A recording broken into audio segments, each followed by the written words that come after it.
Good morning all.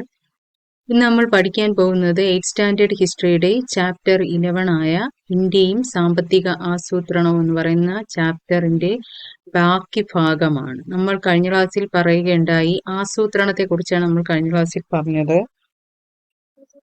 അപ്പോൾ ഇന്ന് നമ്മൾ പഠിക്കാൻ പോകുന്നത് ആസൂത്രണ കമ്മീഷനും പഞ്ചവത്സര പദ്ധതികൾ. ഈ ഒരു ഭാഗം എന്ന് പറയുന്നത് വളരെ ഇമ്പോർട്ടന്റ് ആണ്. എല്ലാ PSC ടെസ്റ്റിനും ഒരുപാട് ക്വസ്റ്റ്യൻസ് ഉണ്ടാകുന്ന ഒരു ഭാഗമാണ് പഞ്ചവത്സര പദ്ധതികളെ കുറിച്ച്. അപ്പോൾ ഒന്നാം പഞ്ചവത്സര പദ്ധതി നമുക്കറിയാം, അങ്ങനെ ഒരുപാട് പഞ്ചവത്സര പദ്ധതികളുണ്ട്. അപ്പോൾ അതിനെയൊക്കെ കുറിച്ചാണ് നമ്മൾ ഇന്ന് പഠിക്കാൻ പോകുന്നത്. Okay, let's begin. അപ്പോൾ എന്താണ് ആസൂത്രണ കമ്മീഷൻ, പഞ്ചവത്സര പദ്ധതികൾ, ഓരോ പഞ്ചവത്സര പദ്ധതികൾ എന്തിനൊക്കെയാണ് രൂപം കൊണ്ടത്, എന്തിനൊക്കെയാണ് ആമുഖീകരിക്കുന്നത്, ഇതൊക്കെയാണ് ഈ ഒരു ഭാഗത്തിൽ നമ്മൾ ഡിസ്കസ് ചെയ്യുന്നത്. അതായത് ഈ ആസൂത്രണം ചർച്ച ചെയ്ത് ലക്ഷ്യങ്ങൾ ഫലപ്രാപ്തിയിൽ എത്തിക്കുന്നതിനുള്ള പദ്ധതികൾ തയ്യാറാക്കാനാണ് 1950 മാർച്ച് 15 കേന്ദ്രമന്ത്രിസഭ ഒരു പ്രമേയത്തിലൂടെ ആസൂത്രണ കമ്മീഷന് രൂപം നൽകിയത്. അപ്പൊ കേന്ദ്ര മന്ത്രിസഭ ഒരു പ്രമേയത്തിലൂടെ ആസൂത്രണ കമ്മീഷന് രൂപം നൽകിയത് എന്ന് ചോദിച്ചാൽ 1950 മാർച്ച് 15 അതുപോലെ തന്നെ പ്രധാനമന്ത്രി അധ്യക്ഷനും ഒരു മുഴുവൻ സമയ ഉപാധ്യക്ഷനും കേന്ദ്ര ക്യാബിനറ്റ് നിയമിക്കുന്ന കമ്മീഷൻ അംഗങ്ങളും ചേരുന്ന ഒരു സമിതി ആയിരുന്നു ആസൂത്രണ കമ്മീഷൻ. ചിലപ്പോൾ ഇങ്ങനെ ക്വസ്റ്റ്യൻ വരാം, പ്രധാനമന്ത്രി അധ്യക്ഷനും അതുപോലെ തന്നെ ഉപാധ്യക്ഷനും കേന്ദ്ര ക്യാബിനറ്റ് നിയമിക്കുന്ന കമ്മീഷൻ അംഗങ്ങളും ചേരുന്ന സമിതി ഏതാണ് എന്ന് ക്വസ്റ്റ്യൻ ചോദിച്ചാൽ ഏതാണ്? ആസൂത്രണ കമ്മീഷൻ ആണ്. അതുപോലെ തന്നെ നമ്മുടെ സോവിയറ്റ് യൂണിയനിൽ നടപ്പാക്കിയ അതേ മാതൃകയിലാണ് ഇന്ത്യ സ്വീകരിച്ചത്. ദേശീയ ആസൂത്രണത്തിന്റെ അതേ മാതൃകയാണ് ഇന്ത്യയും സ്വീകരിച്ചത്, അത് ഓർത്തു വെക്കുക. അടുത്തത്, ഇന്ത്യൻ ജനാധിപത്യത്തിനും മിശ്ര സമ്പദ് വ്യവസ്ഥയ്ക്കും അനുസരിച്ചുള്ള മാറ്റങ്ങൾ വരുത്തി നടപ്പാക്കാനാണ് ആസൂത്രണ കമ്മീഷൻ തീരുമാനിച്ചത്. അപ്പോൾ ഇതൊക്കെയാണ് ആസൂത്രണ കമ്മീഷൻ എന്നാണ് നിലവിൽ വന്നത്? 1950 മാർച്ച് 15 അപ്പൊ അതൊക്കെ ഓർത്തു വെക്കുക. അതുപോലെ തന്നെ ഇതിലൊരു കോഴ്സ് കൊടുത്തിട്ടുണ്ട്, അത് ജസ്റ്റ് ഒന്ന് വായിച്ചു വെച്ചാൽ മതി. അതായത് അണക്കെട്ടുകൾ ഇന്ത്യയുടെ വികസനത്തിന്റെ മഹാക്ഷേത്രങ്ങളാണ് എന്ന് പറഞ്ഞത് ആരാണ്? നമ്മുടെ ജവഹർലാൽ നെഹ്റു ആണ്. ഓക്കെ, അതുപോലെ തന്നെ ഇദ്ദേഹം എന്ത് ചെയ്തു? ഫക്രാനങ്കൽ അണക്കെട്ടിന്റെ ഉദ്ഘാടന വേളയിലെ ഒരു ചിത്രമാണ് ഇവിടെ കൊടുത്തിരിക്കുന്നത്. അതൊക്കെ ജസ്റ്റ് ഒന്ന് നോക്കി വെച്ചാൽ മാത്രം മതി. അതായത് ഒന്നാം പഞ്ചവത്സര പദ്ധതി കാലത്ത് അനുബന്ധ അടിസ്ഥാന മേഖലയുടെ വികസനത്തിനായി ഇന്ത്യയിൽ വൻകിട ജലസേചന പദ്ധതികൾ സ്ഥാപിക്കുകയുണ്ടായി. ഫക്രാനങ്കൽ അണക്കെട്ടിന്റെ ഉദ്ഘാടന ചടങ്ങിലെ നെഹ്റുവിന്റെ വാക്കുകളാണ് വൻകിട ജലസേന പദ്ധതികൾക്ക് ഇന്ത്യയുടെ വികസനത്തിൽ എത്രത്തോളം പ്രാധാന്യമുണ്ടെന്ന് വ്യക്തമാക്കുന്നു ഈ ഒരു കോഴ്സ്. ഓക്കെ, അപ്പൊ അത് നോക്കി വയ്ക്കുക. അത് കഴിഞ്ഞിട്ട് 1951 മുതൽ 56 കാലഘട്ടത്തിൽ കാർഷിക മേഖലയ്ക്ക് പ്രഥമ പരിഗണന നൽകിക്കൊണ്ടാണ് ഈ ഒരു പഞ്ചവത്സര പദ്ധതിയിൽ ഒരു പദ്ധതി നടപ്പിലാക്കിയത്. ഓക്കെ, 1956 മുതൽ 61 രണ്ടാം പഞ്ചവത്സര പദ്ധതി വ്യാവസായിക മേഖലയ്ക്കും 1961 മുതൽ 66 മൂന്നാം പഞ്ചവത്സര പദ്ധതി ഭക്ഷ്യ സ്വയം പര്യാപ്തതയ്ക്കും ഊന്നൽ നൽകുന്നു. അപ്പോ ഇതിൽ തന്നെ ഉണ്ട് 3 പഞ്ചവത്സര പദ്ധതികളാണ് ഇവിടെ കൊടുത്തിട്ടുള്ളത്. ഏതൊക്കെയാണ്? ഒന്നാം പഞ്ചവത്സര പദ്ധതി ജലസേചനത്തെ സംബന്ധിച്ചാണ്. 1951-56 കാലഘട്ടത്തിൽ കാർഷിക മേഖലയ്ക്ക് പ്രത്യേക പരിഗണന നൽകിക്കൊണ്ടാണ് നടപ്പിലാക്കിയത്. ഓക്കെ, അടുത്തത് 1956 മുതൽ 61 വരെയാണ് രണ്ടാം പഞ്ചവത്സര പദ്ധതി. അതായത് ഏതിനാണ്? വ്യാവസായിക മേഖലയാണ് ഇമ്പോർട്ടൻസ് കൊടുത്തത്. 1961 മുതൽ 66 വരെ മൂന്നാം പഞ്ചവത്സര പദ്ധതി ഏതിനാണ്? ഭക്ഷ്യ സ്വയം പര്യാപ്തതയ്ക്കാണ്. അതായത് ഭക്ഷ്യത്തിനാണ് കൂടുതൽ പ്രാധാന്യം നൽകിയത്. ഇത് ഇത്രയും നല്ലപോലെ വായിച്ച് ഓർത്തു വെക്കുക. അപ്പൊ ഒന്നാം പഞ്ചവത്സര പദ്ധതി നിലവിൽ വന്ന വർഷം ചിലപ്പം ചോദിക്കാം, രണ്ടാം പഞ്ചവത്സര പദ്ധതി, മൂന്നാം പഞ്ചവത്സര പദ്ധതി നിലവിൽ വന്ന വർഷം ചോദിക്കാം, അല്ലെങ്കിൽ ഇതൊക്കെ ഏതിനെ ബേസ് ചെയ്താണ് ഉണ്ടായത്, അങ്ങനെയും ക്വസ്റ്റ്യൻ വരാം. അതുപോലെ തന്നെ 1ഉം 2ഉം പഞ്ചവത്സര പദ്ധതികൾ പൂർത്തീകരിച്ചിട്ടും ഭക്ഷ്യ ദൗർലഭ്യം കഴിയാത്തതിനാൽ എന്ത് ചെയ്തു? കാർഷിക മേഖലയുടെ പുരോഗതിയും ഭക്ഷ്യ സ്വയം പര്യാപ്തതയും ലക്ഷ്യമിട്ടുകൊണ്ട് ഒരു മാറ്റത്തിന് തുടക്കം കുറിച്ചു. അതാണ് നമ്മുടെ 1960 മുതൽ 1970 വരെയുള്ള ഒന്നാം ഘട്ടത്തിലും 70 മുതൽ 80 വരെയുള്ള രണ്ടാം ഘട്ടത്തിലുമായി നടന്ന കാർഷിക രംഗത്തെ ഈ മാറ്റം ഹരിത വിപ്ലവം എന്നാണ് അറിയപ്പെടുന്നത്. അപ്പോൾ ഇത് ഓർത്തു വയ്ക്കുക. അതായത് ഹരിത വിപ്ലവം എന്താണ് എന്ന് ഓർത്തു വയ്ക്കണം. അതായത് കാർഷിക രംഗത്തുണ്ടായ മാറ്റവുമായി ബേസ് ചെയ്താണ് ഹരിത വിപ്ലവം ഉണ്ടാവുന്നത്. അത് ഏത് ഇയർ ആണെന്ന് നോക്കി വയ്ക്കുക, ഇമ്പോർട്ടന്റ് ആണ്. ചിലപ്പോൾ ഹരിത വിപ്ലവം ചോദിക്കാം, ചിലപ്പോൾ നീല വിപ്ലവം ചോദിക്കാം, ചിലപ്പോൾ വേറെ ധവള വിപ്ലവം ഉണ്ട്.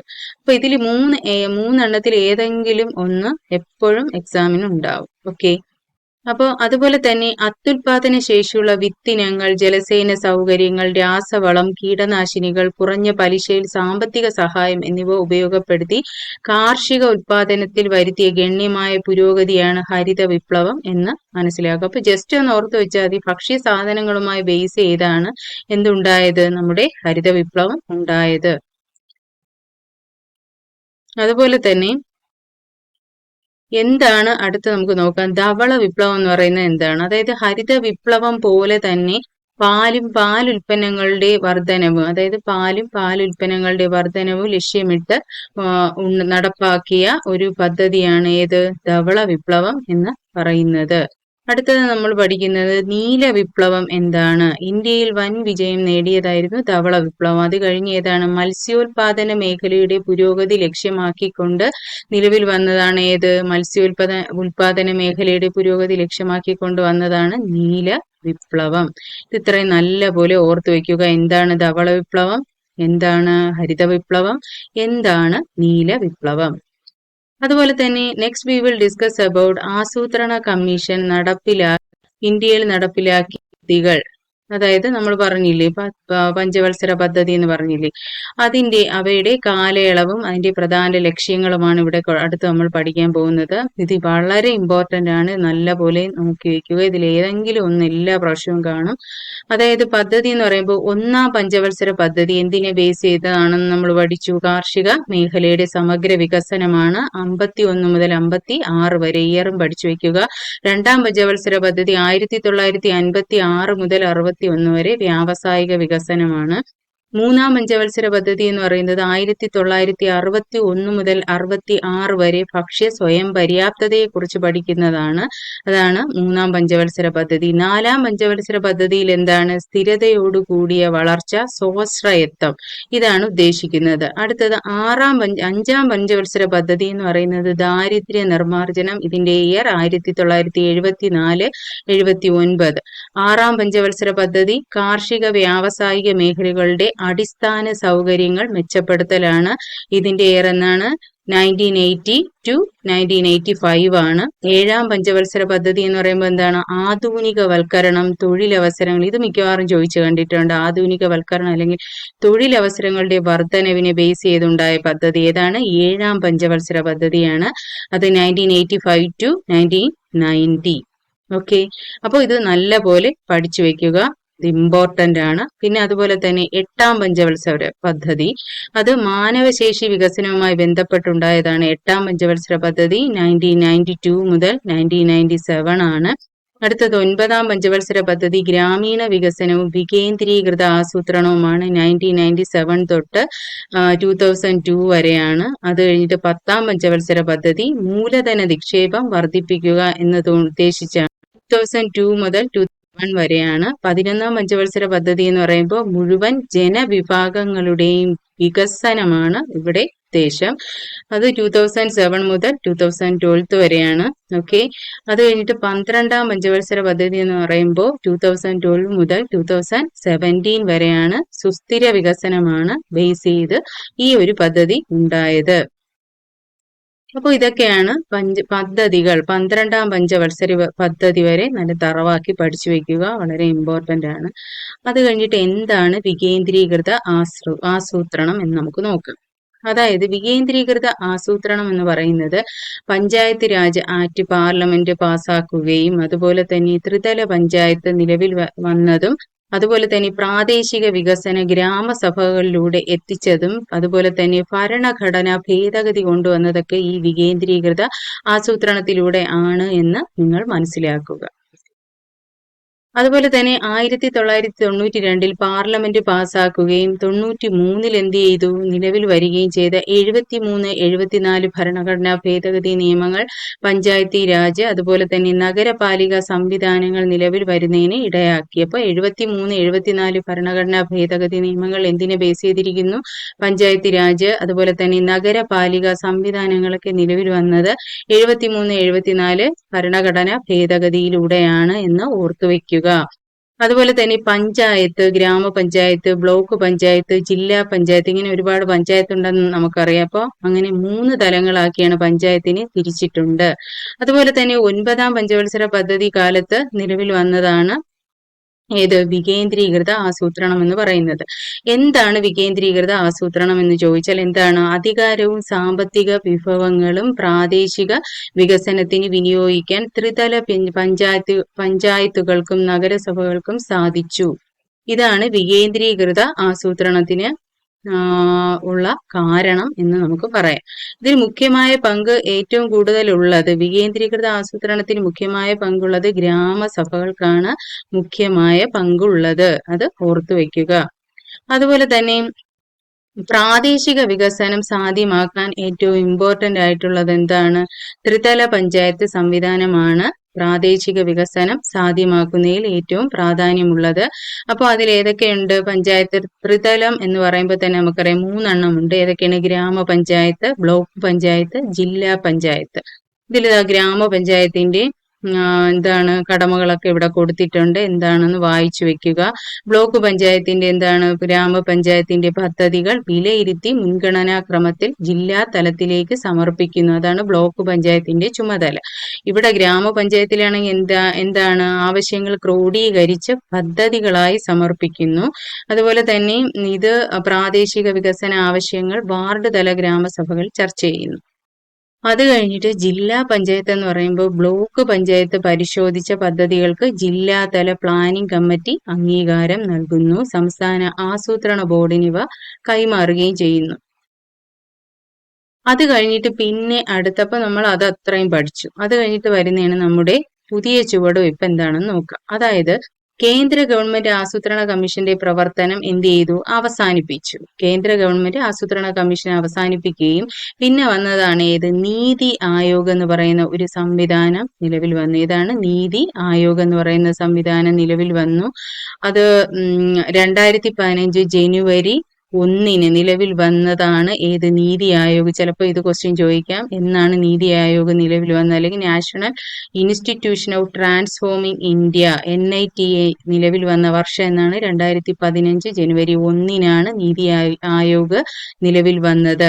ഇതില് പ്രധാനമന്ത്രിയാണ് ഏറ്റവും പ്രധാനപ്പെട്ട അധ്യക്ഷൻ എന്ന് പറയുന്നത് പ്രധാനമന്ത്രിയാണ്. പിന്നെ അതുപോലെ തന്നെ ഭരണസമിതിയിൽ മുഖ്യമന്ത്രിമാര് കാണും. പിന്നെ അതുപോലെ തന്നെ ലഫ്റ്റനന്റ് ഗവർണർമാർ, പ്രധാനമന്ത്രി നിയോഗിക്കുന്ന ഉപാധ്യക്ഷൻ, പിന്നെ സ്ഥിരം അംഗങ്ങളും ഇതിൽ ഉൾപ്പെട്ടിട്ടുണ്ടാവാം.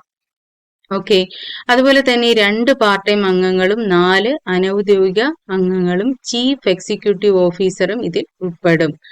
അതൊക്കെ ജസ്റ്റ് ഒന്ന് വായിച്ചു വിട്ടാൽ മതി. അതുപോലെ തന്നെ ഇവരുടെ ഡ്യൂട്ടീസ് എന്ന് ചോദിച്ചാൽ എന്താണ്? പ്രധാന സർവകലാശാലകളിലും ഗവേഷണ സ്ഥാപനങ്ങളിലും ഉള്ളവരെയാണ് താൽക്കാലിക അംഗങ്ങളാക്കുക. അതുപോലെ തന്നെ പ്രധാനമന്ത്രി നിയോഗിക്കുന്ന 4 കേന്ദ്രമന്ത്രിമാരാണ് ഇവിടെ അനൌദ്യോഗിക അംഗങ്ങളായി പ്രവർത്തിക്കുക.